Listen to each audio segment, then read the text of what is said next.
Bonjour à toutes et tous. Bienvenue dans cette nouvelle séance du séminaire Perspectives transaméricaines de l'Institut des Amériques, qui est consacrée aujourd'hui à la thématique de la jeunesse dans les Amériques. Alors, comme toujours, le séminaire met en avant, comme son nom l'indique, la transaméricanité d'une même thématique.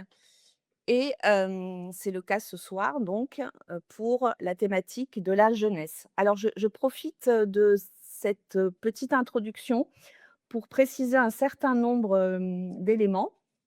Tout d'abord, vous vous rappelez que l'Institut des Amériques lance chaque année un appel à proposition de séance pour ce webinaire. Donc là, je m'adresse aux chercheurs et chercheuses qui nous écoutent. N'hésitez pas, bien évidemment, à nous proposer des séances transaméricaines. Toutes les sciences humaines et sociales sont éligibles. Et le critère déterminant est qu'il y ait cette approche comparatiste ou transaméricaine. La deuxième information, c'est que toutes les séances de ce webinaire sont systématiquement montée, suite à la séance en direct et mise en ligne sur, le site de l'Institut des Amériques et sur la chaîne YouTube de l'Institut des Amériques. Donc vous pouvez retrouver toutes les séances antérieures en ligne. Enfin, dernier élément, c'est, et là je m'adresse, plus spécifiquement au public en ligne ce soir, vous pouvez, tout au long de la séance, poser des questions dans le chat qui est prévu à cet effet et c'est, l'animateur de la séance qui, ensuite prendra les questions, qu'il souhaite, qu'il juge, pertinentes. Voilà, je crois que j'ai terminé avec les questions d'information et je vais pouvoir présenter l'animateur de, cette séance, Romain Robinet, qui est maître de conférence à l'université d'Angers et membre de l'UMR TEMOS, également chercheur associé à l'UMR Mondes Américains. Les travaux de Romain Robinet portent sur l'histoire politique de l'autochtonie dans les Amériques. Il est notamment l'auteur de La Révolution mexicaine, une histoire étudiante, pardon, qui est paru aux presses universitaires de Rennes dans la collection des Amériques en 2017. Également l'auteur de Naissance de l'indigénisme, le Mexique au XXe siècle, paru aux presses universitaires de France l'année dernière. Il co-dirige aussi avec Delphine Mercier la revue Cahiers des Amériques latines.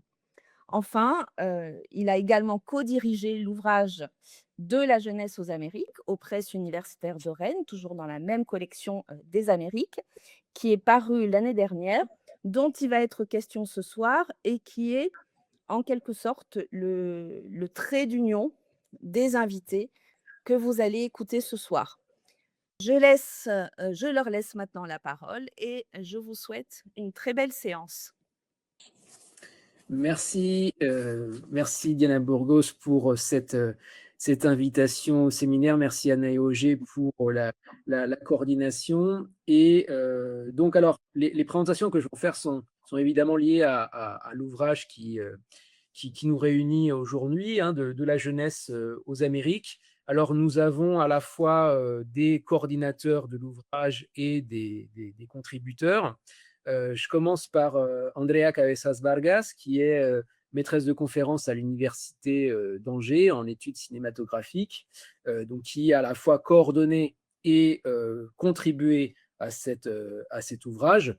Voilà, j'en dis pas plus parce qu'après on va rentrer dans le fond des travaux, donc je m'en tiens à des présentations qui sont d'ordre liminaire, pour ainsi dire. Également, donc David Niget, qui a été coordinateur du livre, contributeur, historien, membre de l'UMR TEMOS, également maître de conférence à l'université d'Angers. Vous voyez qu'il y a une équipe angevine, hein, qui est à la manœuvre. Johan Lemoigne, maître de conférence aux Trois Lames, donc le même laboratoire qu'Andrea que je n'avais pas cité préalablement. Donc, géographe de formation et même géopolitique, hein, j'ai envie de dire, avec là un terrain qui est un terrain nord-américain.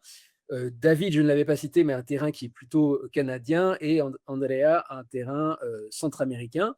Donc, Johan également contributeur et coordonnateur de l'ouvrage.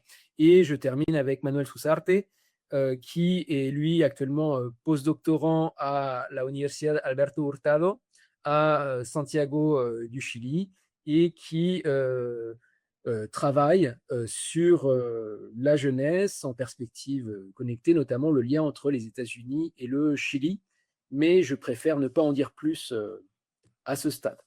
Alors, je vais présenter brièvement, je dirais, la thématique de ce webinaire et l'ouvrage qui en est le support. Donc, nous avons repris le titre du livre paru au Pur l'an dernier, De la jeunesse aux Amériques, avec un sous-titre qui va guider notre réflexion, qui va guider nos échanges: politisation, altérité et culture, tout ceci au pluriel, au XXe et au XXIe siècle. Alors, l'ouvrage est issu d'un programme de recherche qui avait été financé par la commission recherche de l'Université d'Angers, un programme de recherche qui avait été mené essentiellement avant le Covid, avec une journée d'études, un colloque international. Le colloque s'étant tenu quelques jours seulement avant le grand confinement, qui nous a fait ensuite basculer dans un autre monde. Et l'ouvrage a donc été constitué finalement après ces temps scientifiques forts, et il a finalement donc paru en 2025, donc dans la collection de l'Institut des Amériques au Pur. Alors, sur le fond, euh, l'ouvrage, je dirais, dialogue avec une phrase très célèbre de Pierre Bourdieu: la jeunesse n'est qu'un mot. Et je dirais que l'ouvrage s'inscrit dans cette phrase, en est une sorte de prolongement critique. C'est-à-dire que de la sociologie bourdieusienne, nous conservons eh bien, l'idée que la jeunesse n'est pas essentiellement quelque chose de biologique. Il y a, en plus de l'âge biologique, un âge social, et la différence entre jeunesse et vieillesse, pour le dire de manière dichotomique, est un enjeu de lutte sociale. Hein. Et donc, il y a vraiment une frontière qui est ici, en fait, une frontière mobile. Et donc, il est possible de considérer la jeunesse comme une construction sociale variable, qui peut muter, qui est labile, et donc on doit historiciser et contextualiser.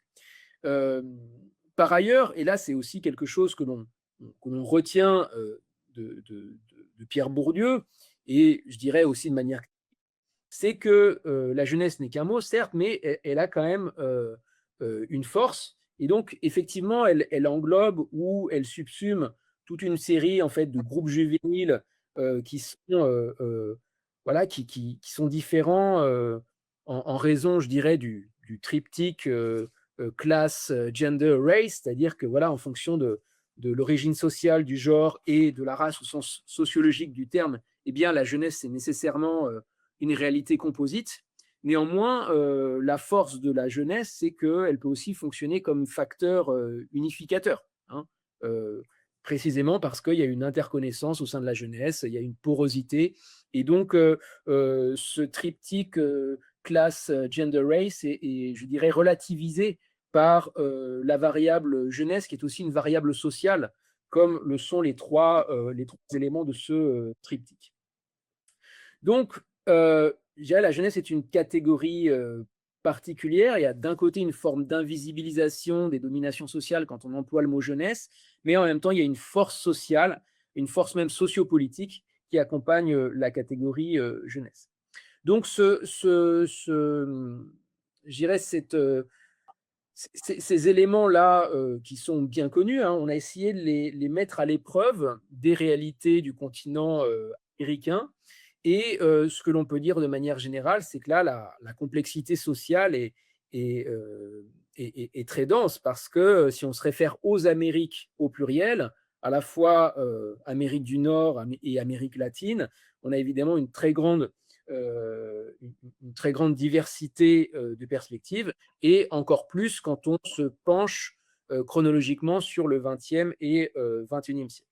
Donc la catégorie jeunesse, là, est encore plus complexe, je dirais, quand on s'intéresse aux Amériques comme société postcoloniale, et dans certains contextes, des sociétés aussi post-esclavagistes.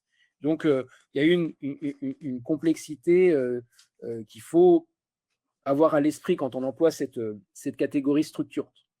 Alors, il y a tout de même une forme de chronologie, là, du XXe au XXIe siècle. Disons qu'on peut penser à la jeunesse comme comme une forme, en tout cas, de catégorie militante dans le premier XXe siècle, dans la première partie du XXe siècle. C'est-à-dire que l'expression jeunesse est captée par les mouvements étudiants qui s'en revendiquent. Et donc, c'est d'abord une catégorie qui peut justifier un engagement, la jeunesse. Ensuite, je dirais à partir de la Seconde Guerre mondiale, mais la chronologie est très variable selon les pays, on a affaire à une catégorie qui s'institutionnalise. Il y a des politiques publiques spécifiques pour la jeunesse qui se construisent, alors avec toute une série de différences selon les pays concernés. Et évidemment, ce qui marque aussi notre réflexion et qu'on retrouve très fortement dans le livre, c'est que à partir des années 1960 et 70, à partir de ce qu'on appelle en France les années 68, et qui recoupe l'expression Global 60 pour le continent américain, hein, là aussi on peut inclure l'Amérique latine, et bien à partir de ces années-là, la catégorie jeunesse devient en plus une catégorie socio-culturelle, avec une culture de masse, une culture juvénile, qui prend souvent la forme d'une contre-culture, et qui vient donc spécifier ce que Edgar Morin avait baptisé, avait qualifié de classe d'âge. Hein. L'expression classe d'âge date de 1963. C'est d'ailleurs une belle expression qui met justement, je dirais, qui regroupe le mot classe, classe sociale, catégorie, et l'âge comme nouvelle catégorie du social. Donc on sent bien qu'à partir des années 60, on est entré dans l'ère de la jeunesse, dans une ère spécifique, d'autant plus que durant ce laps de temps, des années 60-70, eh bien, la jeunesse est souvent le groupe démographique dominant. Hein. La majeure partie de la population est jeune. Donc, c'est quelque chose qu'il faut avoir à l'esprit. Donc voilà, on va naviguer ensemble euh, sur cette ligne de crête entre la jeunesse comme mot, qui finalement est une expression euh, qui invisibilise toute une série de facteurs, et en même temps la jeunesse comme outil légitime, comme outil sociopolitique légitime, qui peut expliquer toute une série de phénomènes en sciences sociales. Alors si on reprend la forme du livre, la manière dont il est séquencé. Donc, on a un premier mot qui est un mot qui a d'ailleurs structuré ce programme de recherche, qui est le mot de politisation. Et on peut l'entendre de plusieurs manières. Hein. Il peut s'agir d'une politisation vraiment qui ne dit pas son nom, une sorte d'infrapolitique, selon James Scott. On peut aussi penser à la politisation comme, voilà, pour la jeunesse, une sorte d'espace politique spécifique, une sorte de frontière politique. C'est ce qu'on voit souvent dans la politique étudiante, hein, qui constitue un objet politique non identifié. Et il y a enfin le schéma de la politique classique. Et là, le mot politisation s'entend comme la socialisation à l'espace politique institutionnel. Alors donc, je voudrais vous interroger toutes et tous hein, sur ce concept. Comment vous abordez dans vos travaux cette question de la politisation? Et donc, je propose de commencer par Andrea, si tu veux nous en dire un mot à partir de tes travaux sur le cinéma. Merci beaucoup, Romain. Et juste avant de commencer, je voulais aussi remercier les organisatrices. C'est un plaisir d'être avec vous aujourd'hui. Oui, donc pour ma part, j'analyse donc les cas de la politisation des jeunes, à partir du cas du Nicaragua et très particulièrement, après le triomphe de la révolution sandiniste qui a eu lieu en juillet de 1979. Je me suis intéressée sur ces cas car la révolution sandiniste, est l'un des mouvements politiques et culturels menés en partie par des jeunes et qui occupe une place, donc spéciale dans l'histoire, latino-américaine. Alors pour rappel, la révolution sandiniste a été le dernier souffle du projet émancipateur en français, marxiste dans la région et en effet, les forces révolutionnaires de FSLN, qui est le Front sandiniste de libération nationale, constituaient la seule guérilla post-castriste à s'emparer du pouvoir d'État. Donc, ce qui va réactiver dès lors l'idée révolutionnaire en Amérique latine après la révolution cubaine. Mais aussi, cette révolution est donc importante pour avoir symbolisé l'incarnation de la lutte du peuple contre la tyrannie et dans ces contextes, je me suis intéressée au degré de la politisation des jeunes par le FSLN et je me suis demandé quel était le degré en fait de politisation des jeunes par le FSLN, quelle place cette image de la jeunesse révolutionnaire a eu dans le cinéma.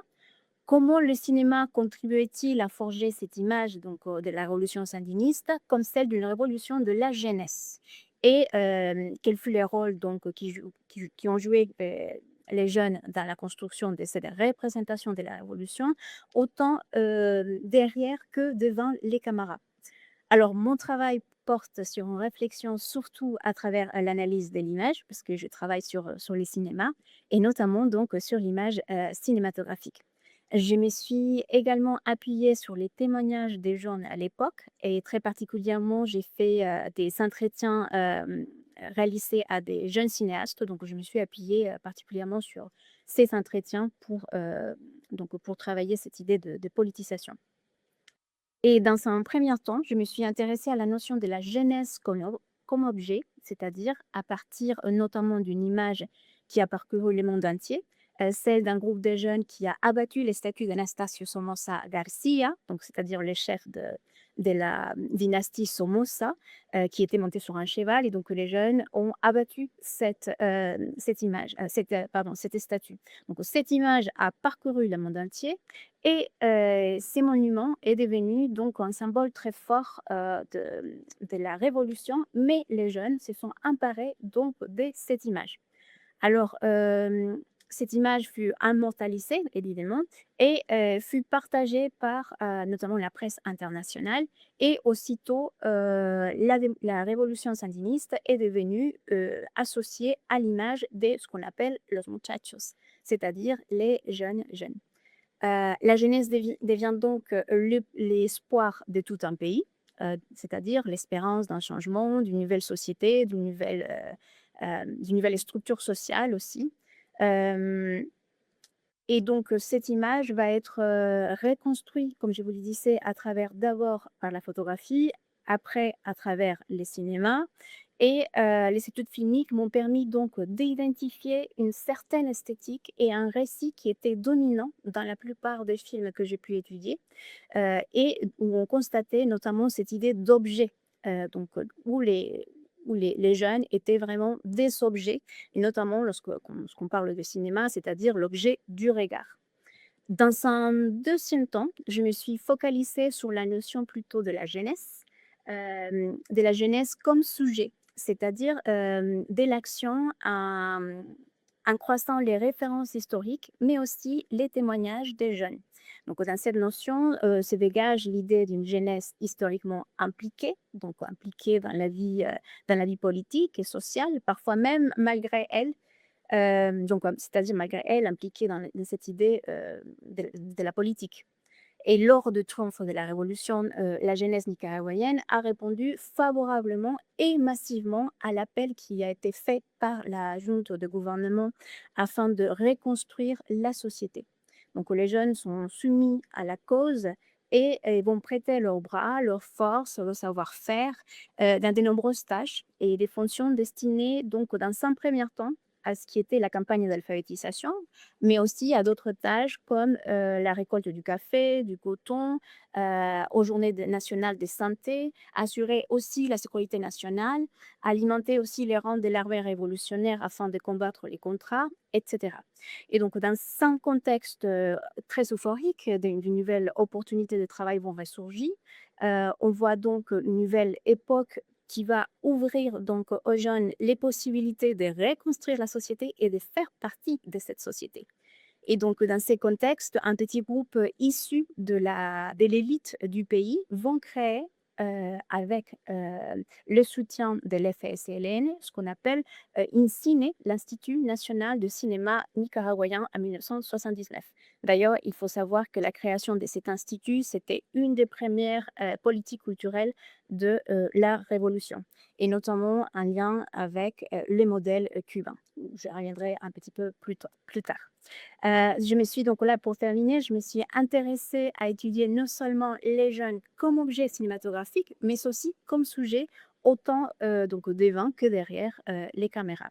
Et donc, c'est dans une perspective plutôt esthétique et narratologique, au sens filmique, mais aussi historique, que mon travail analyse donc cette politisation des jeunes dans les contextes de la révolution sandiniste et dans l'ouvrage que nous avons coédité ensemble. Mmh. Merci et je vois, je dirais, 2 éléments là en lien avec la politisation. À la fois, je dirais, la politisation révolutionnaire des masses, juvéniles et également le fait qu'une catégorie de jeunes cinéastes, eh bien là, participe à la révolution sandiniste, hein. Donc on a à la fois, une expérience révolutionnaire qui est propice à la politisation et en même temps, sur le plan institutionnel, la possibilité d'un cinéma révolutionnaire avec, de jeunes cinéastes qui, s'engagent forts de leur jeunesse, hein.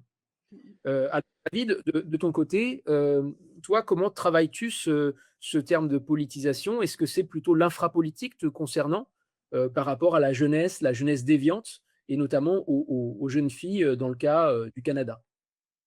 Oui, exactement. Et merci Romain et merci aux organisatrices pour cette session.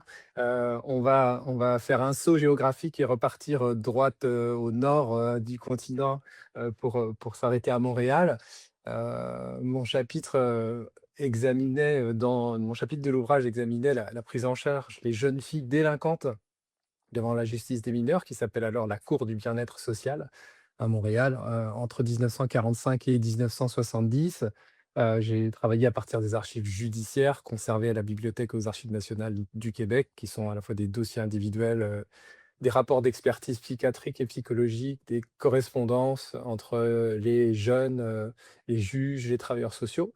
Et la question pour ce chapitre qui m'était posée, et elle n'est pas facile pour quelqu'un qui travaille sur la jeunesse déviante, c'était de se demander si dans cette déviance juvénile féminine, et en particulier dans les comportements sexuels jugés irréguliers par la justice, je vais y revenir, est-ce qu'on peut y trouver une forme, même élémentaire, de politisation? Alors, mon travail finalement part d'un constat d'absence d'abord. Les jeunes filles traduites devant la Cour du bien-être social de Montréal entre 1945 et 1970 ne sont quasiment jamais traitées comme des sujets politiques, c'est-à-dire à minima comme des titulaires de droit.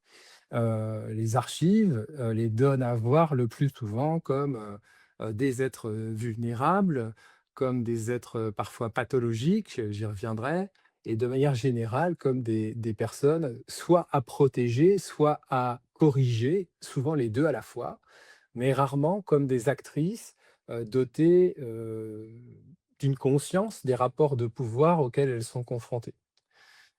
Et c'est précisément ce point aveugle que j'ai voulu interroger, et tu as raison Romain, pour ce faire, j'ai mobilisé modestement, hein, le concept d'infrapolitique qu'on trouve chez James C. Scott, élément que tu rappelles également dans l'introduction, de notre ouvrage, comme, étant le premier niveau de politisation possible en quelque sorte. Alors Scott construit ce concept à partir effectivement de la paysannerie malaise, ce qui peut sembler loin du sujet qui m'intéresse, mais il m'a semblé assez opératoire pour pouvoir penser les résistances ordinaires des adolescentes. C'est-à-dire, très concrètement, hein, des fuites, des fugues, des refus de coopérer, des correspondances avec les juges, les magistrats et les magistrates qui laissent paraître des négociations fines de leur propre dossier ou de leur propre trajectoire pénale. Et puis plus largement, la revendication explicite qui émerge parfois de ce qu'on pourrait appeler le droit à disposer de son corps, hein, s'agissant en particulier de sexualité.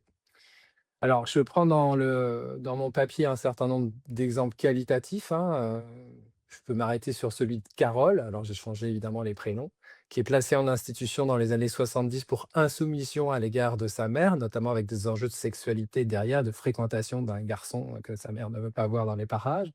Et à travers une correspondance assez soutenue et assez intense avec sa juge, il faut noter au passage que c'est la première juge pour enfants qui soit une femme au Québec, eh bien, Carole passe successivement de formes de soumission à des formes de négociation et puis ensuite carrément à la confrontation avec sa juge avant de choisir la fuite, puisqu'elle fugue de l'institution du Bon Pasteur où elle avait été placée temporairement par la magistrate.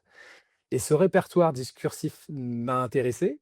Il me semble-t-il n'est pas spontané, hein, de la part de cette jeune femme. Il relève, il révèle plus exactement une lecture, même intuitive, je dirais, des mécanismes de l'autorité judiciaire, de la rationalité judiciaire, des arguments qu'on peut tenir en cours de justice. Et puis, in fine, il manifeste aussi face au refus de la juge de la libérer, d'une volonté de les contourner ou d'y échapper. Donc tout ça m'a semblé intéressant et je l'ai répété à travers un certain nombre d'exemples dans le papier. Il y a pourtant une tension que je veux pointer. Scott lui-même admet que l'infrapolitique laisse peu de traces, et notamment peu d'archives, par construction, j'ai envie de dire, hein, et par nécessité précisément pour échapper, à l'œil du pouvoir. Et ce sont justement les archives judiciaires produites par et pour le pouvoir que j'ai mobilisées et qui en conservent les fragments, hein, de cette infrapolitique. Et donc l'historien que je suis a dû lire à rebours, Against the Grain, dit Scott, dans les interstices, du discours judiciaire, du discours expert, ce que les filles font et disent face aux institutions. Et ce n'est pas sans risque interprétatif. Le risque, c'est de projeter en quelque sorte pour le chercheur ou la chercheuse une conscience politique, là où il y a peut-être, tout simplement, de la survie en quelque sorte. Alors j'essaye dans le papier de tenir ce risque en évitant 2 écueils un peu systémiques. D'un côté, la surpolitisation qui serait un peu héroïsante des jeunes filles, de les voir comme des sortes de figures de la modernité féministe en particulier. Et de l'autre côté, éviter évidemment de tomber dans le piège de la dépolitisation pathologisante. Et ce que j'essaye de faire, pour ça, pour éviter ces 2 écueils systémiques, c'est de les réinscrire, de réinscrire ces trajectoires et de réinscrire ces discours et leurs contestations de la part des filles dans des contextes sociaux précis, dans des contextes juridiques précis, pour éviter la surinterprétation dans un sens ou dans l'autre. Et ce que je propose finalement, c'est de considérer la déviance juvénile féminine comme un espace où, tu le rappelais, classe, genre et âge se croisent pour produire une triple disqualification politique et où, malgré cela, malgré cette disqualification, eh bien, des pratiques de résistance émergent qui méritent sans doute qu'on les prenne au sérieux, tout simplement, comme forme élémentaire peut-être, mais comme forme réelle d'agentivité politique. Donc voilà comment est-ce que j'ai essayé de problématiser cette question de la politisation juvénile. Alors merci. Donc j'entends effectivement une connexion naturelle entre agentivité et infrapolitique, hein. C'est une manière aussi d'identifier à un niveau très localisé les relations de pouvoir sans forcément avoir accès au langage de la politique légitime et sans nécessairement être en lien avec l'espace politique au sens institutionnel du terme. Alors, Manuel, toi qui euh, compare, croise et connecte Amérique du Nord et Amérique latine, comment manies-tu le terme de politisation dans tes travaux? Merci Romain et aux organisatrices aussi. Euh, Moi, dans les cas de l'ouvrage, mon article se centre dans les cas de la visite de la militante Angela Davis au Chili. Et c'est le Chili déjà de Salvador Allende. Mais au lieu seulement de me concentrer sur cet épisode-là, l'idée c'était de le placer dans un contexte un peu plus large, car dans les cas de, on va dire, de l'apparition de la jeunesse en tant qu'acteur politique au Chili, c'est plutôt une chronologie un peu plus vaste, mais qui a pendant les années 60, spécifiquement à partir de l'année 64, avec le gouvernement du démocrate chrétien Eduardo Frei, une place assez importante. Si tu veux, une question qui a toujours guidé cette recherche était de me demander, à partir de mon intérêt particulier par tout le mouvement de la nouvelle gauche aux États-Unis, de quelle façon, s'il y a eu, en fait, de quelle façon il y a eu des contacts entre cette nouvelle gauche que déjà vers la fin des années 60 entame un processus de, on pourrait dire, entre plusieurs guillemets, radicalisation vers de positions tiers-mondistes et marxistes, dans certains cas plutôt orthodoxes. De quelle façon ces mouvements-là se retrouvent avec des expériences comme l'unité populaire, que au moins en termes de chronologie, on pourrait dire il y avait une espèce de synchronie. Et c'est justement le cas de la visite d'Angela Davis que permet de problématiser cette relation. Dans les cas de la politisation que moi j'analyse, il s'agit d'un côté d'une politisation plutôt classique. En fait, c'est une reconstruction des réseaux que permet d'expliquer cette visite. En fait, d'un côté, il y a des organisations, on va dire, dans les cas chiliens plutôt classiques. D'un côté, les jeunesses communistes. De quelle façon les jeunesses communistes chiliennes, que sont une des deux plus grosses organisations politiques du pays depuis au moins la moitié des années 60.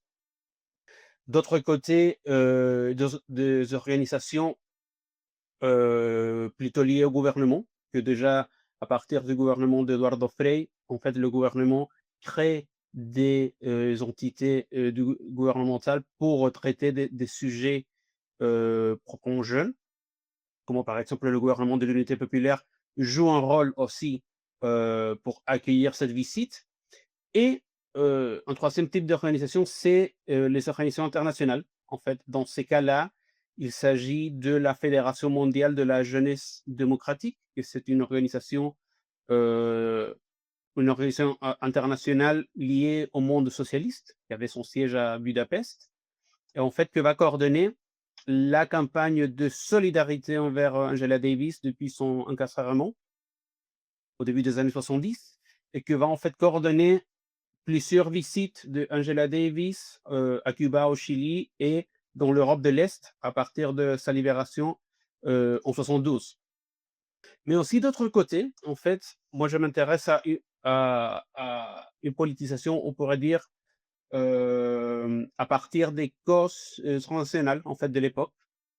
De quelle façon, par exemple, le mouvement de solidarité envers le Vietnam, qui débute au Chili en 65, touche des groupes jeunes, heu, pas forcément militantes, à partir d'autres biais, par exemple. De quelle façon, par exemple, le Vietnam joue aussi un rôle, pas seulement dans la jeunesse, mais aussi de quelle façon ça change le rapport avec les États-Unis, dans les cas des partis politiques de gauche, on va dire adultes. Dans ces cas-là, le Vietnam joue un rôle assez, on pourrait dire, pédagogique, dans le sens qu'il articule de façon très simple les discours anti-impérialistes, qui étaient plutôt transversales dans la société chilienne, surtout dans certains groupes jeunes. Et de quelle façon, à partir du cas de Vietnam, autres sujets proprement, on va dire maintenant états-uniens, comme le mouvement des droits civiques, commence à être aussi reçu par le Chili dans toutes dans toutes ces groupes, en fait.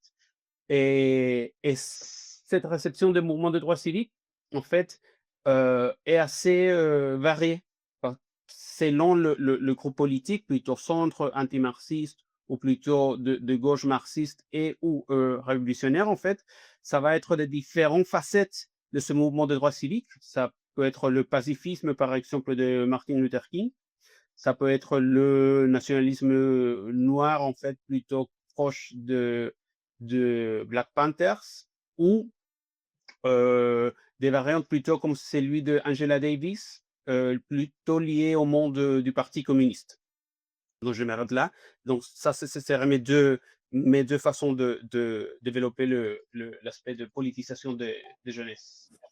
Donc j'entends qu'il y a à la fois voilà, la politisation dans le cadre d'organisations qui sont voilà, qui relèvent de la politique, du champ politique, et en même temps une histoire connectée, une histoire globale qui fait que on est dans un moment particulier avec en arrière-plan la guerre du Vietnam, dont tu as évoqué, c'est une belle expression, le rôle pédagogique de cette guerre, en tout cas dans le militantisme, dans l'articulation des causes.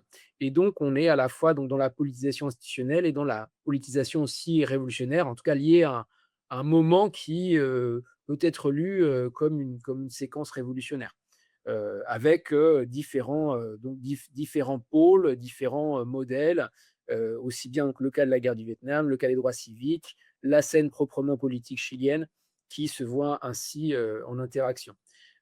Alors, là, on va faire un saut dans le temps et parler du temps présent, parler aussi d'éléments qui sont vraiment enfin, liés à une forme de quotidien ou d'ordinaire de l'Amérique du Nord. Et Johan, toi, tu abordes la question de la politisation, donc du point de vue des gangs californiens. Est-ce que tu peux en dire un mot? Comment tu manies cette notion dans ton travail scientifique? Oui, merci, merci Romain et merci également, aux organisatrices, et aux personnes, présentes, avec nous. Donc alors moi je suis, maître de conférence, en civilisation des États-Unis et puis je travaille depuis 2008, sur, les gangs de rue dans l'agglomération de Los Angeles et plus particulièrement sur la question, des conflits racialisés qui ont émergé, au début des années 90 entre des gangs africains-américains et des gangs latinos, essentiellement mexicains-américains. Alors je me suis, d'abord focalisé sur, les processus de développement et de perpétuation de ces conflits. Et ça, c'est un champ d'études qui, de prime abord, a un rapport assez distant avec, la politique ou avec la question de la politisation. Question de la politisation telle qu'on l'appréhende habituellement, c'est-à-dire, quand on parle de politique, conventionnelle, politique partisane, politique institutionnelle, ou si on s'intéresse plus spécifiquement à la jeunesse, à la politique comme outil de transformation de la société, avec un rapport au futur qui est souvent optimiste, voire, volontariste. Donc quand on s'intéresse, aux gangs, c'est pas vraiment des questions qu'on voit émerger, de façon, prioritaire ou de façon très explicite. Parce que, précisément les membres de gangs sont dans l'immense majorité, des adolescents et de jeunes adultes qui sont souvent déscolarisés et qui ne sont absolument pas socialisés dans des environnements, propices à la politisation. En tout cas la politisation conventionnelle. En revanche, dans le cadre de la première phase de mes travaux sur le développement des conflits, j'ai mobilisé un concept qui est employé par les membres de gangs, qui est celui de gang politics, c'est-à-dire la politique des gangs, et qui désigne en fait les rapports de force et les rivalités de pouvoir entre gangs, c'est-à-dire les règles ou les normes tacites qui régissent ces interactions entre les différents gangs. Donc là, on est plus dans le champ, pour faire le lien avec ce qui a été dit précédemment, on est plus dans le champ de l'infrapolitique ou de la politique informelle, donc de quelque chose qui vise à structurer la vie sociale sur un territoire restreint, et à structurer aussi le contrôle symbolique qui est exercé par les gangs sur les territoires qu'ils revendiquent.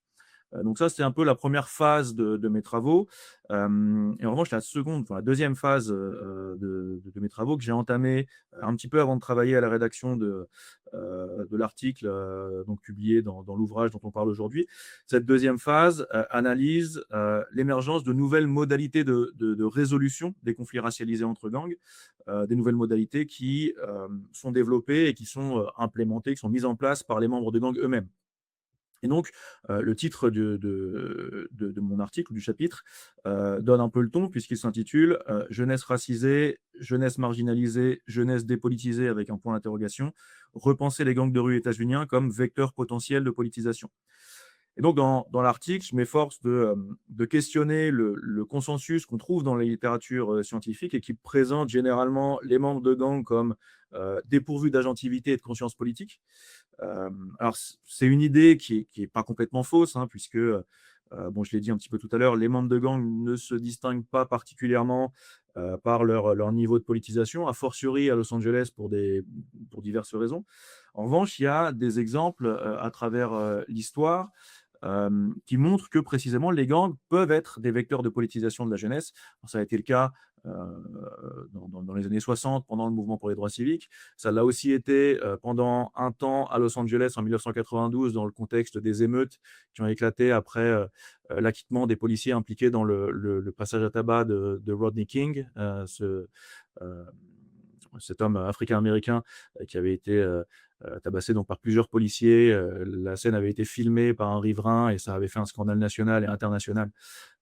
Et donc l'acquittement des policiers impliqués avait généré des émeutes extrêmement importantes qui avaient impliqué à divers degrés des gangs locaux. Et on avait eu comme ça des ébauches d'alliances entre des gangs qui étaient auparavant rivaux et qui s'étaient alliés le temps des émeutes, et pour certains, il y avait eu des traités de paix qui avaient été signés, qui avaient été prolongés au-delà de ces émeutes. Donc voilà, des petites ébauches de politisation des membres de gangs à travers l'histoire. Et dans le cadre de mon article, en fait, je m'appuie sur une dynamique relativement récente qui a débuté dans les années 2010 dans plusieurs prisons californiennes, dans lesquelles des détenus qui appartiennent à des gangs rivaux, donc on a des gangs noirs, des gangs blancs et des gangs latinos, donc des détenus qui appartiennent à ces différents gangs, qui se sont associés pour défendre leurs intérêts, pour améliorer leurs conditions d'incarcération, et puis pour mettre un terme aux conflits racialisés qui régissent, là encore, les relations sociales en prison. Et ce qui m'intéresse particulièrement, en fait, c'est la façon dont ces dynamiques sont exportées dans les rues par d'anciens détenus qui tentent de convaincre les membres de leur gang, donc les membres les plus jeunes, qui sont les plus impliqués dans les conflits racialisés, et donc qui tentent de les convaincre de mettre leur énergie au service de la résolution de conflits, en convoquant dans de nombreux cas des arguments explicitement politiques, en l'occurrence, qui relèvent de l'anticapitalisme ou de l'antiracisme notamment. Donc voilà, de façon très synthétique et résumée, ce à quoi je m'intéresse en ce moment et qui a été initié par la réflexion menée dans le cadre de cet ouvrage. Mmh. Et j'ai envie de dire, là, il y a aussi une réflexion en t'écoutant entre, dans ce dialogue entre les vieux jeunes et les jeunes jeunes, entre ceux qui sont tous jeunes au sens de l'âge, mais au sens sociologique de l'expérience des gangs, ils ne sont pas tous jeunes. Et c'est vrai que c'est intéressant également de faire dialoguer la langue des sciences sociales avec la langue commune. Et alors nous, on manie infrapolitique, agentivité, mais eux emploient la politique des gangs. Et finalement, on parle globalement de la même chose, hein, même si c'est pas forcément à partir du même univers. Alors, j'en viens à la deuxième thématique qui se retrouve dans le sous-titre du livre, qui est la notion d'altérité. Alors là, je dirais que c'est un terme que j'ai introduit aussi parce qu'il y avait cette… moi, par rapport à mes travaux, ça me parlait la question de l'altérité indigène, mais finalement, quand on parle d'altérité, ça peut être aussi l'altérité qui renvoie aux communautés migrantes. Il y a plusieurs formes d'altérité et on gagne beaucoup finalement à élargir cette notion, en tout cas à la faire travailler et à la mettre à l'épreuve de l'empirie de la jeunesse.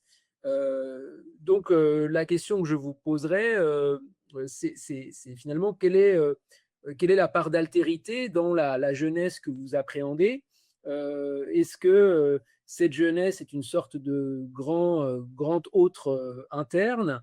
Y a-t-il des mécanismes d'altérisation au sein de la jeunesse, d'altérisation, d'exclusion?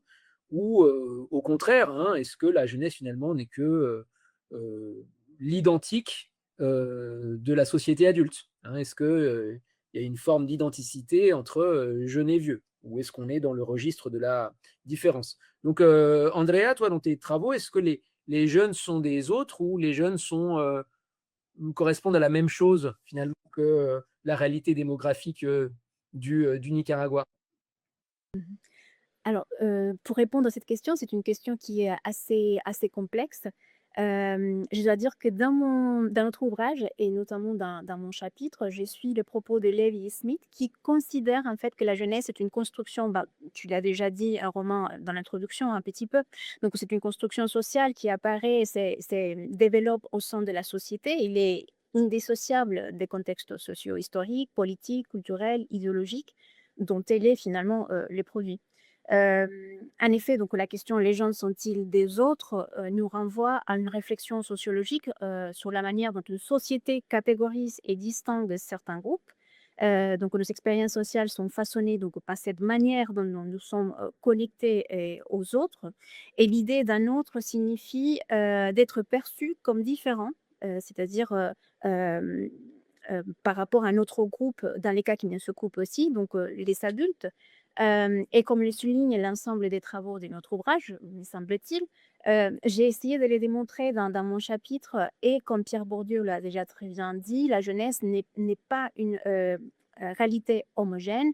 Elle est la jeunesse n'est qu'un mot. Cela veut dire que les jeunes sont souvent réduits donc à une catégorie simplifiée, alors qu'ils sont très, très divers selon leur, milieu social. Alors les jeunes peuvent, devenir des autres parce que la société leur attribue une différence. Tu l'as très bien expliqué, un roman, par exemple, lorsqu'on établit des catégories, par exemple, des gens qui peuvent être migrants. Ces différences, parfois, peuvent être négatives, comme par exemple les gens des banlieues, dans les cas de Johan, qui va expliquer beaucoup mieux que moi. Mais ça peut être aussi, enfin, on peut faire plusieurs catégories à l'intérieur des catégories des jeunes. Mais dans les cas que j'étudie, les représentations, de ces jeunes, c'est fait vraiment, une différence. Enfin, il y a une différence. Je vais nuancer un petit peu mes propos plus tard, mais en effet, ils sont des autres parce qu'ils représentent une sorte de modèle, une sorte de courage que les adultes n'ont pas. Donc les jeunes sont vraiment représentés comme cet espoir de la société. Donc on les voit notamment à travers les films, c'est vraiment la jeunesse qui porte cette révolution, et c'est eux qui sont les acteurs et les moteurs aussi, de cette révolution. Ainsi, donc, en adoptant des styles ou des comportements spécifiques, les jeunes vont se démarquer volontairement des adultes, et notamment des idées obsolètes qu'ils considèrent comme injustes.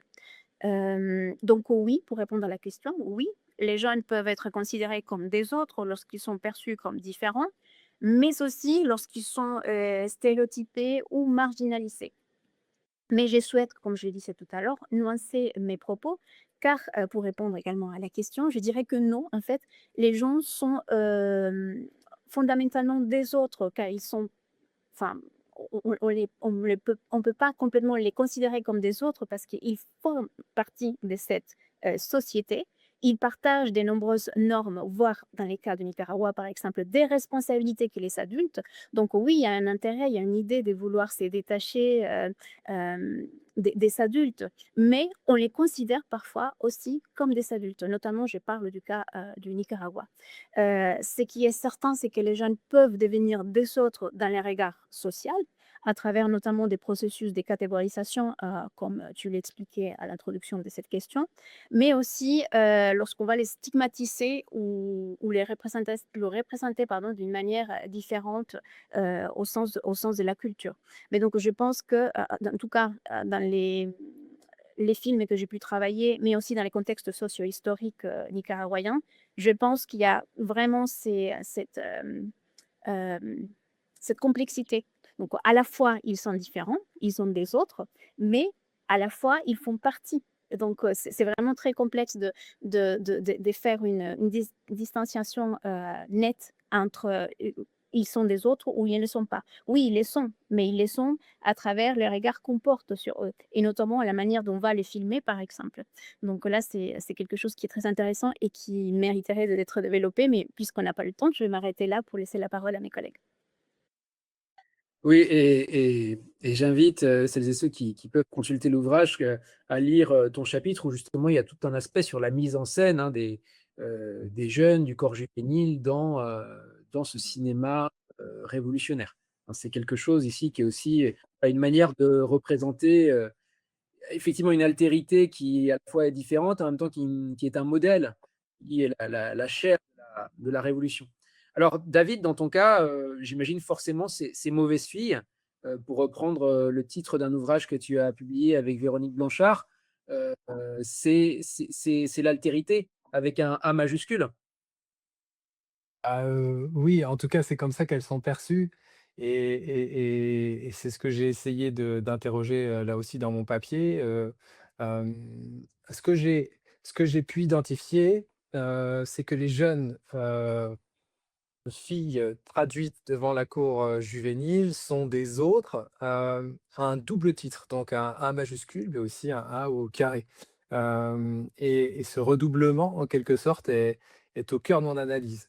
D'abord, elles sont des autres en tant que jeunes. Ce sont des mineurs, c'est comme ça qu'on les nomme, des mineurs que la justice protège donc, mais aussi dépossède en quelque sorte, en suspendant une partie de leurs droits au nom de leur protection. C'est donc au nom de leur altérité en tant que jeunes que ces filles sont à la fois protégées mais aussi dominées en quelque sorte. Les jeunes soumis aux politiques de protection, qui sont jugés vulnérables et ou dangereux, les deux étant inextricablement liés, sont des jeunes dont on redouble la minorité et donc l'altérité en les privant de droits émancipateurs dont la jeunesse devrait pouvoir faire usage dans ces années 50, 60, 70, le droit à l'expression, le droit à la participation aux décisions qui les concernent, par exemple.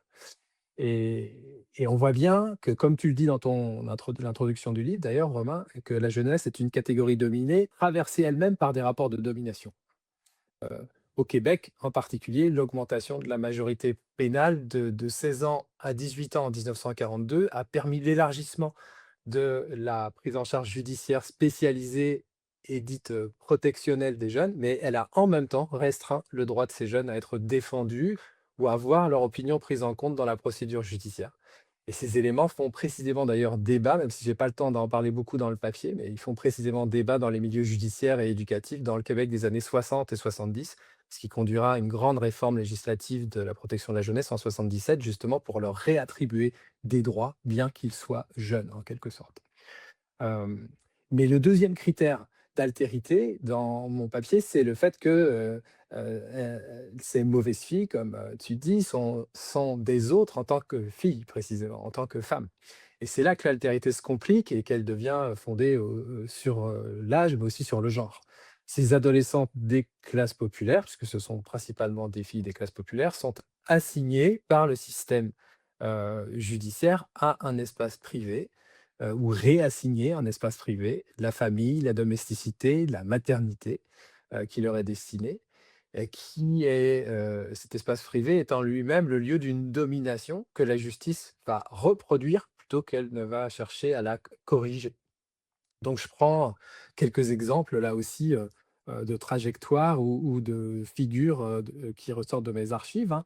Quand Carole, que j'évoquais tout à l'heure, réclame le droit de choisir son partenaire, quand Lucille, une autre jeune, revendique ouvertement une identité homosexuelle, ou quand Myrtle, négocie les termes de sa libération avec le juge, elles contestent simultanément leur minorité juridique et leur minorité de genre au sein d'un système judiciaire d'abord pensé au masculin, hein. Le système de la justice des mineurs est pensé d'abord au masculin, où les garanties d'insertion sociale qui permettent d'être libérés sont liées à la formation professionnelle pour les garçons, c'est-à-dire au champ économique, alors que ces garanties sont liées au respect des normes morales chez les filles, c'est-à-dire la sexualité. Donc là, il y a une discrimination de genre dans le système qui fait qu'elles sont effectivement altérisées, là aussi, par le système. Et en tout cas, ce qui me frappe dans les archives, c'est la façon en particulier dont l'expertise psychologique et psychiatrique qui monte en puissance dans ces années 50 et 60 au Québec, mais aussi partout en Amérique du Nord à cette époque-là, euh, pourtant mobilisée au nom de la protection des jeunes, va en quelque sorte naturaliser cette altérité. Donc dans l'évolution, il n'y a rien de linéaire, c'est-à-dire l'évolution vers les années 60 qui pourrait être, comme tu disais tout à l'heure en introduction, l'affirmation de droits par et pour la jeunesse, eh bien, ne fonctionne pas dans le cadre du système de protection de l'enfance et de la jeunesse et de la justice des mineurs, puisque la montée en puissance de la psychologie vient en quelque sorte réaffirmer l'altérité des jeunes, et en particulier des jeunes femmes, sur la base d'une expertise qui les assigne en fait à une différence. Le comportement déviant des filles est alors de plus en plus et constamment ramené à une pathologie individuelle. On parle d'hystérie encore dans ces années-là, dans les archives. On utilise le terme de caractériel. On parle plus généralement d'expressions, enfin on utilise des expressions comme tendance homosexuelle, par exemple, comme étant des facteurs de risque.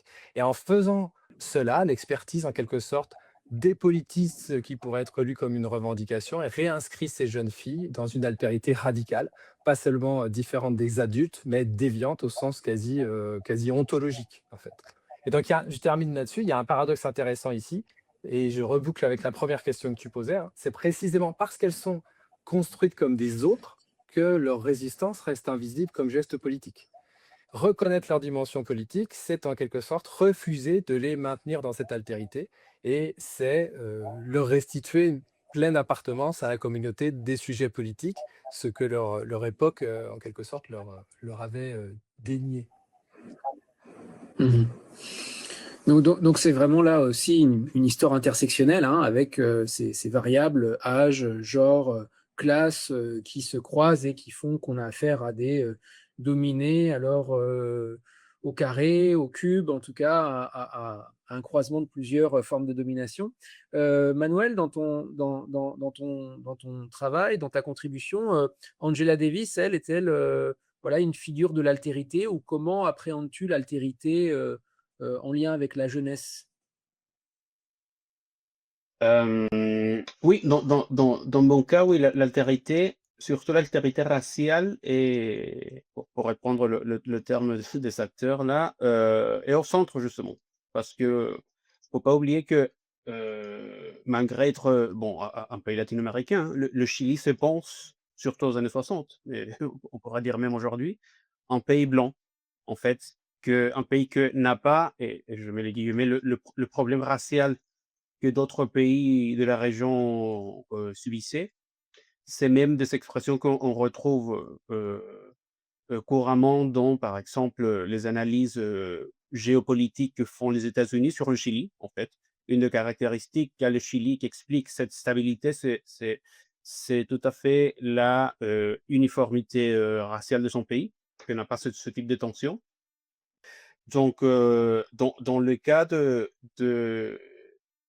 Angela Davis et de la réception de mouvements de droits civiques plus en général, en fait, ce qu'on trouve, c'est que euh, soit en fait, dans la presse générale et dans la presse, dans les revues de jeunesse que circulent à l'époque, en fait, le mouvement de droits civiques, en fait, est constamment vu comme étant naturellement soit pacifiste, soit mystique, en fait, lié à des expressions religieuses différentes du catholicisme chilien, plutôt proche de la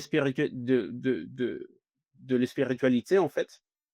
Donc, très, très, très mystérieux dans ce sens-là. Du coup, par exemple, ce qu'on trouve, c'est que chaque fois que les revues de jeunesse traitent des sujets, on va dire, proprement de la culture jeunesse de l'époque, par exemple la musique, surtout plutôt les revues de gauche, une façon de faire, de transmettre, si tu veux, la musique états-unienne aux jeunes euh, chiliens, c'est de la connecter directement avec ses racines afrodescendantes, en fait. Par exemple, le rock and roll, c'est à la base du blues afro-américain. Donc, il y a cette espèce de aspect presque sacré de la culture afro-américaine pour les Chiliens. Et en fait, tous ces éléments animent finalement la réception qu'aura Angela Davis, parce que en fait, on va mettre sur elle, en fait, tous ces éléments. La presse va essayer de la présenter comme centralement pacifiste, quelque chose une caractérisation qu'elle va nier, en fait. Elle va dire qu'elle n'est pas pacifiste, qu'elle est révolutionnaire. Euh, En plus d'autres altérités, en fait, que le fait qu'elle est une femme, qu'elle est jeune, qu'elle est noire, qu'elle est considérée comme belle, à la mode et en large, etc. Et en fait, ce qu'on voit, c'est que en plus de cette réception, en fait, de cette, si tu veux, de cette altérité, il y a une deuxième que moi j'identifie, et c'est très intéressant, qui est en fait, qui, qui, qui sont les bons jeunes finalement pendant la période de l'unité populaire. En fait, parce que les efforts que font les deux euh, principales revues de jeunesse de l'époque, que c'est la revue Ramon, hein, que c'est la revue de la jeunesse communiste, et la revue Onda, que c'est la revue, on va dire, de la maison d'édition de l'État pendant l'unité populaire, en fait, ils veulent un peu effacer, tout en reconnaissant l'existence de la jeunesse comme acteur, mais ils veulent effacer, en fait, cette spécificité jeune pour parler seulement des révolutionnaires, en fait. Il y a une bonne jeunesse, une jeunesse révolutionnaire engagée, et c'est pas si différent des adultes, finalement. Euh, donc voilà, c'est aussi très traversé, c'est race, et c'est surtout genre aussi dans le cas de la visite.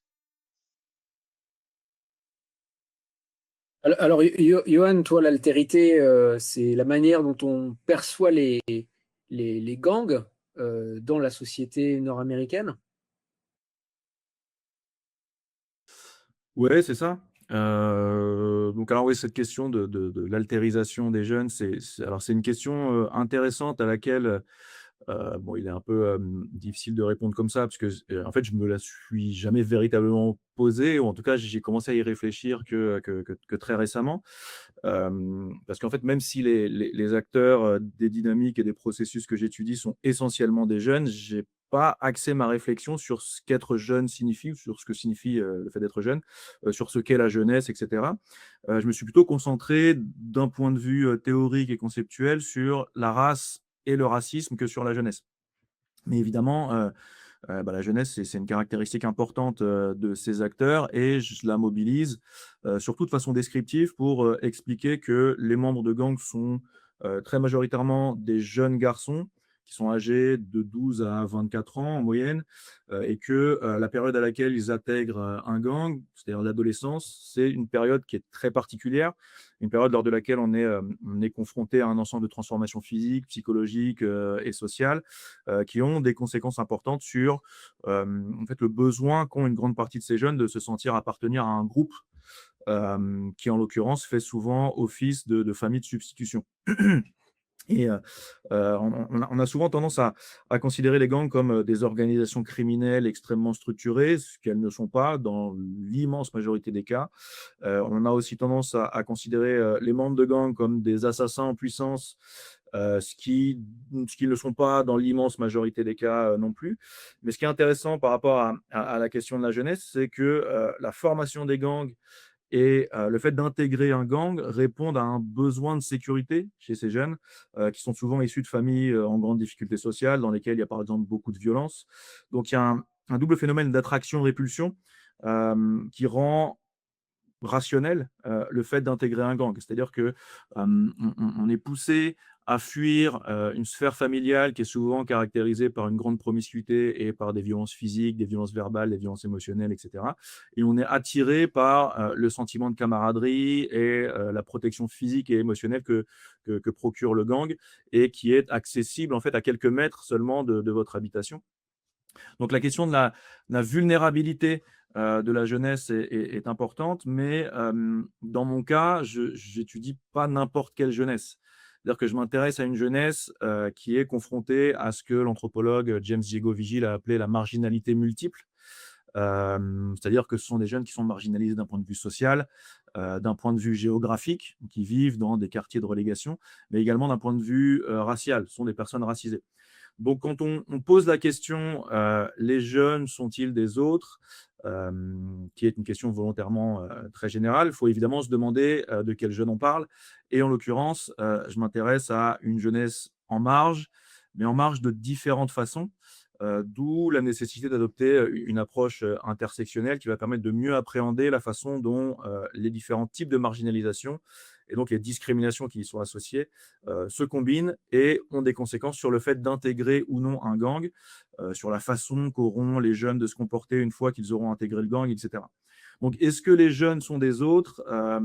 Ça dépend de quels jeunes on parle, ça dépend d'où on parle nous, quel est notre rapport à la norme sociale, où on se situe par rapport à la marge et au centre, etc.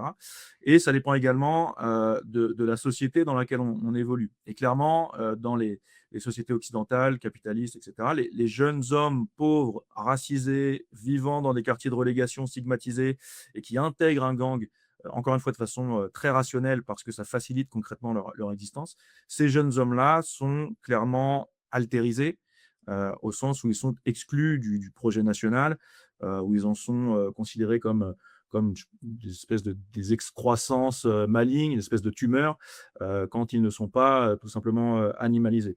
Et je pense clairement que voilà, on ne peut pas en dire autant de l'ensemble des personnes qui appartiennent à la catégorie jeune.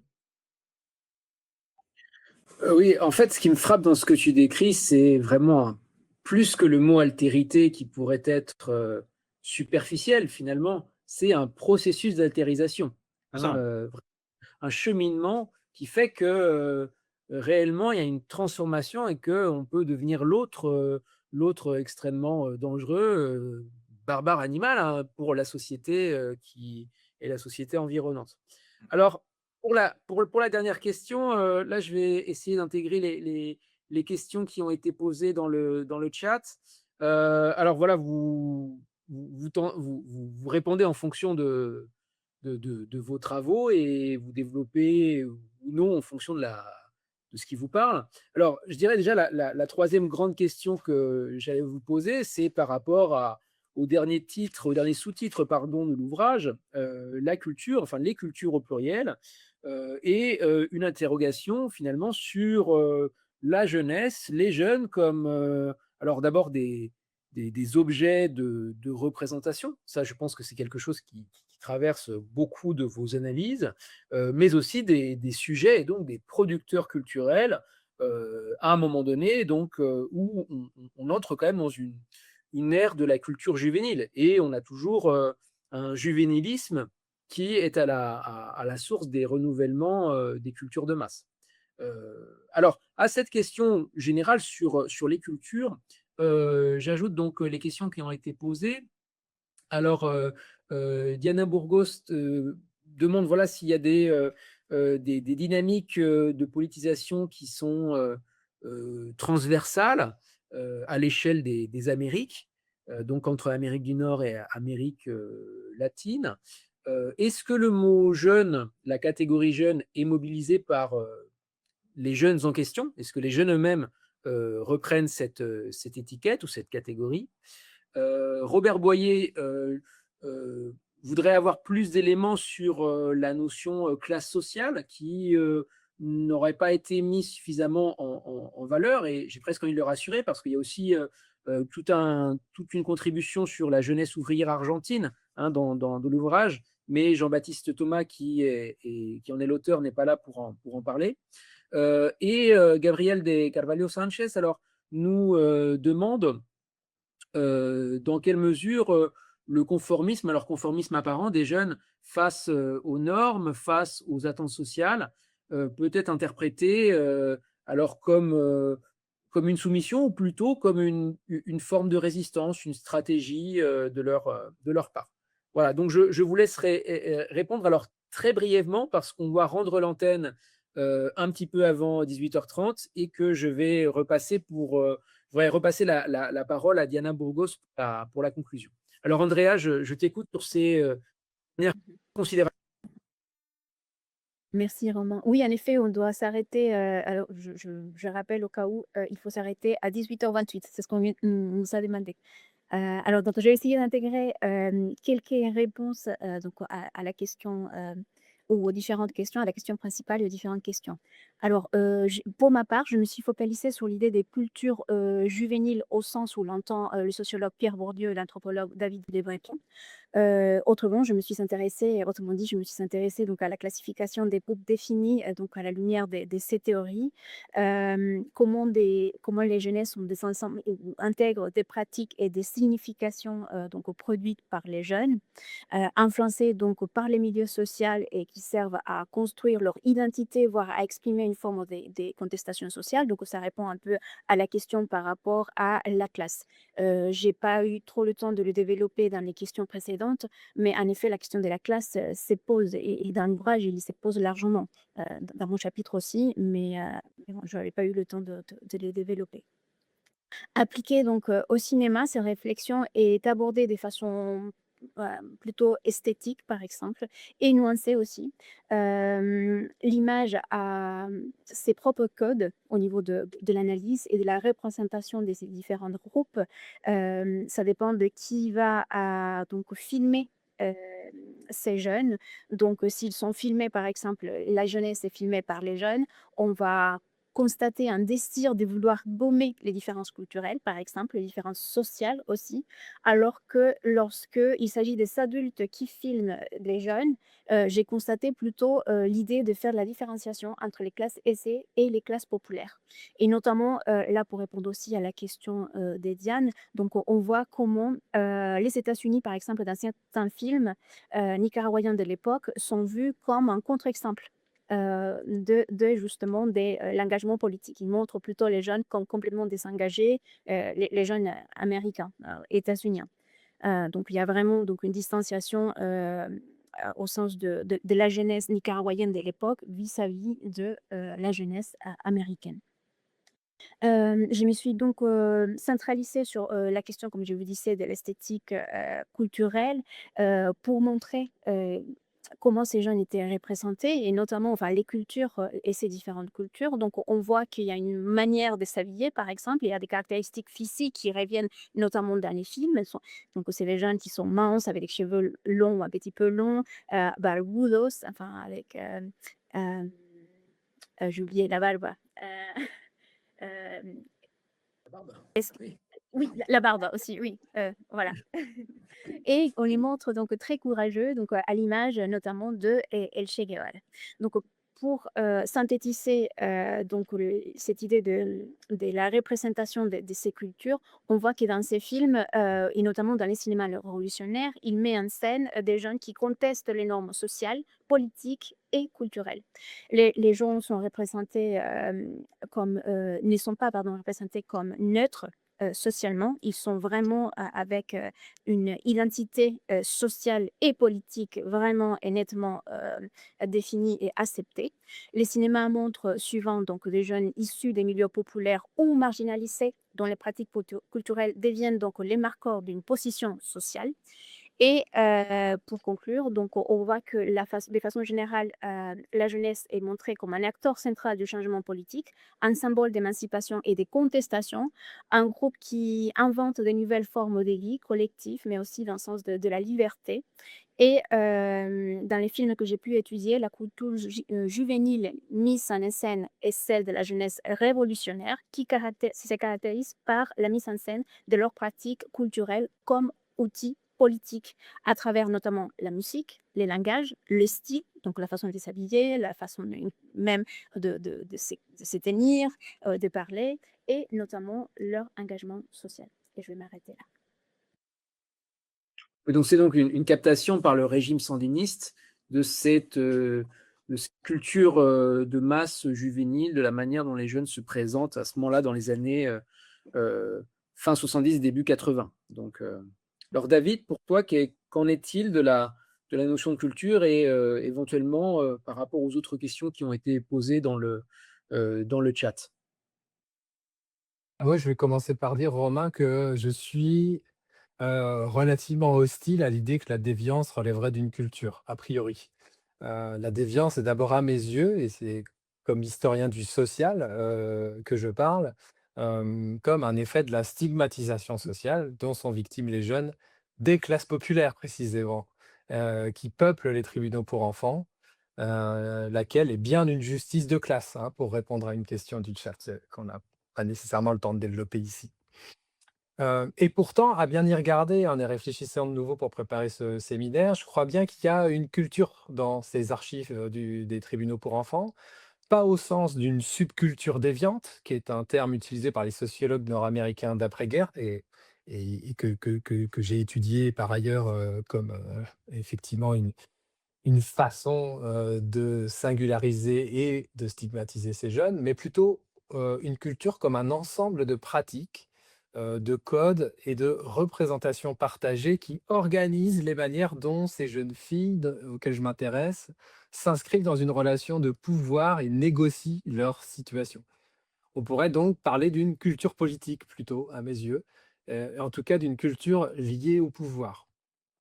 Et cette culture est celle de la résistance ordinaire, comme je l'ai déjà dit, fuguer, mentir aux experts, faire circuler des lettres, jouer de la rhétorique de la rédemption pour obtenir une libération anticipée. Heu, et c'est bien une culture de l'esquive et de la débrouille qui ne se dit pas comme telle, mais qui est visible dans les archives si on accepte de lire entre les lignes précisément. Il y a aussi dans mon chapitre une dimension culturelle peut-être plus explicite, celle du rapport au corps et à la sexualité, qui fait partie de la culture jeune dont tu parlais dans les Global 60s. La sexualité de ces adolescentes n'est pas seulement un comportement, bien sûr, c'est un terrain de lutte symbolique entre des normes dominantes, hétérosexualité conjugale, maternité, je l'évoquais, pureté morale plus largement, et des pratiques qui les contournent ou les rejettent. Et en ce sens, la culture juvénile que je perçois dans les archives est d'abord une contre-culture, non revendiquée comme telle, et c'est ça qui est compliqué là aussi, mais objectivement en tension avec l'ordre moral et sexuel des années d'après-guerre. Ce qui permet de faire le lien avec les cultures juvéniles plus visibles, hein, le cinéma nicaraguayen analysé par Andrea, le rap américain dans un autre chapitre du livre, ou encore la culture du gang, hein, évoquée par Johan, c'est précisément, me semble-t-il, la politisation progressive de ce rapport au corps. Les revendications que les filles que j'étudie portaient de manière diffuse, privée, souvent inconsciente, hein, dans les années 45-65, deviennent à partir du début des années 70 un programme politique explicite, porté par le féminisme matérialiste québécois qui émerge alors.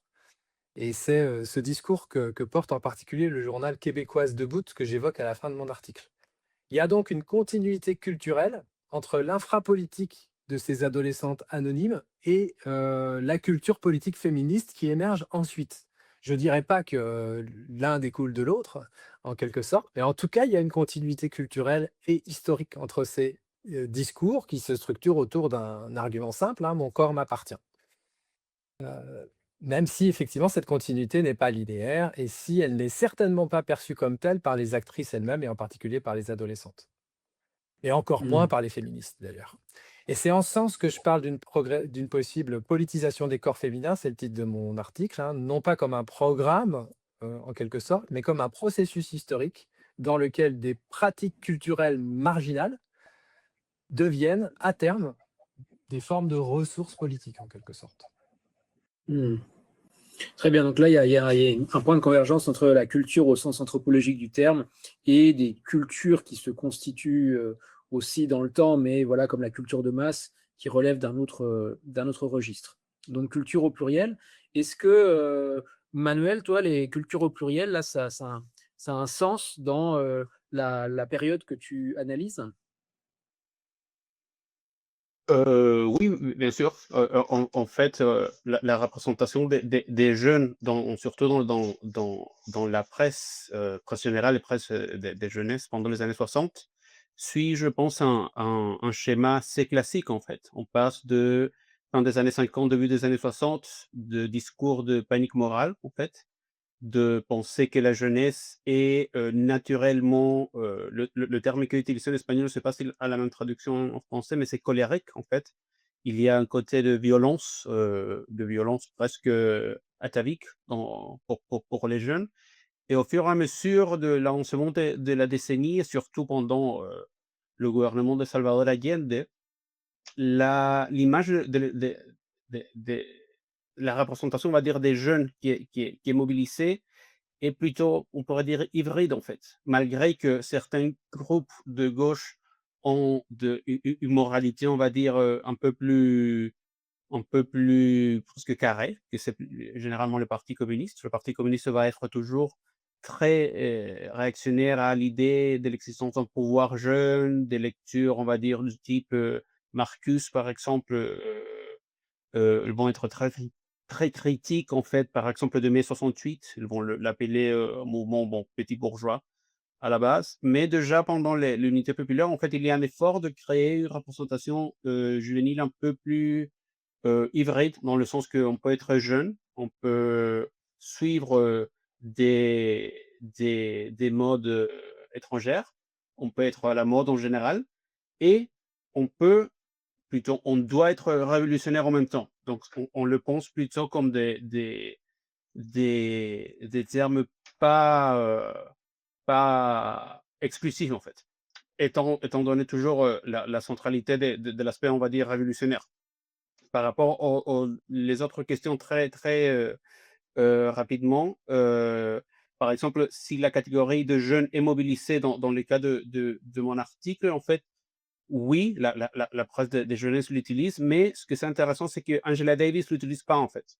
Elle se situe pas elle-même comme une jeune en train de parler. Jamais au moins dans ses interventions publiques au Chili, et c'est pas très, on ne trouve pas ces références-là. La dimension classe de la visite, en fait, c'est très marquant, c'est que ce qui va être plutôt privilégié, c'est son aspect professeur universitaire, en fait. Étant donné qu'elle est professeure universitaire et qu'elle a été licenciée par le gouvernement de son poste en Californie, elle va être plutôt accueillie dans des restos universitaires, en fait. Elle va parler à des étudiants universitaires et, et pas nécessairement dans des activités avec des jeunesses, on va dire, ouvrières, par exemple, beaucoup plus populaires. Donc je m'arrête là pour laisser, le temps à Johan pour, intervenir. Merci.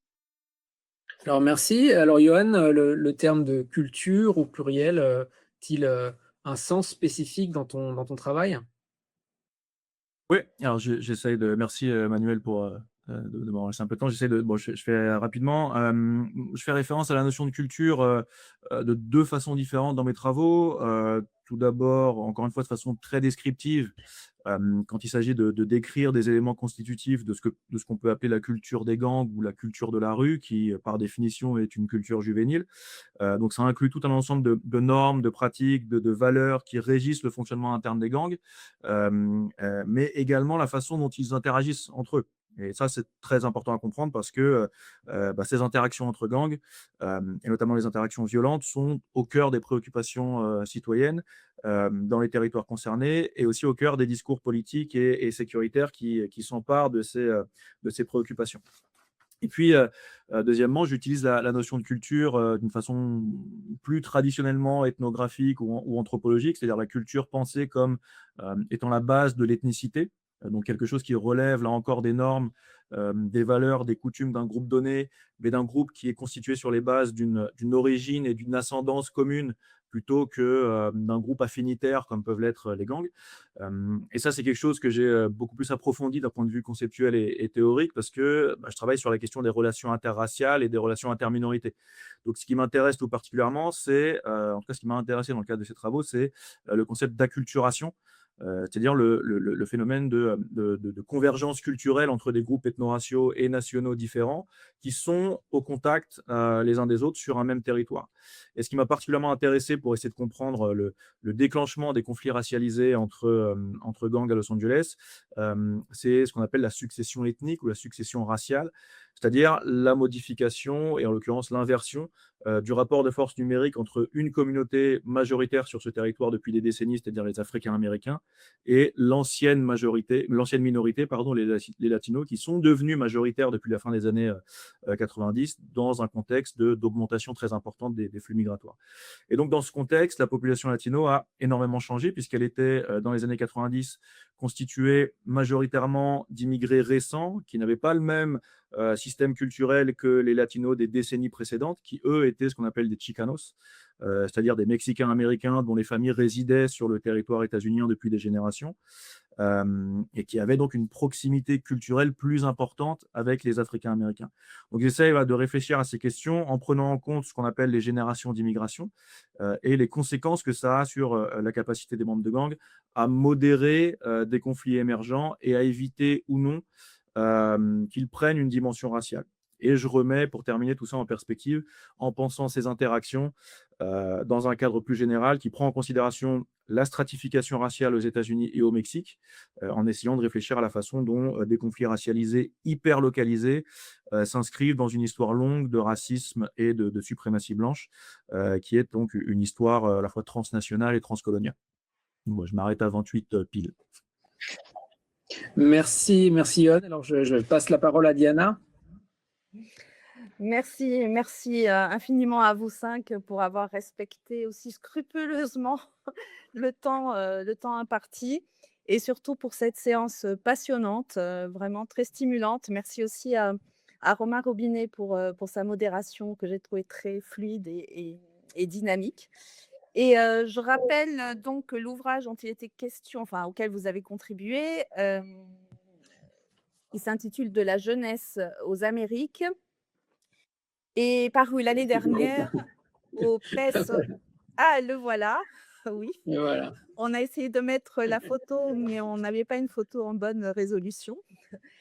De la jeunesse aux Amériques donc est paru aux presses universitaires de Rennes dans la collection des Amériques.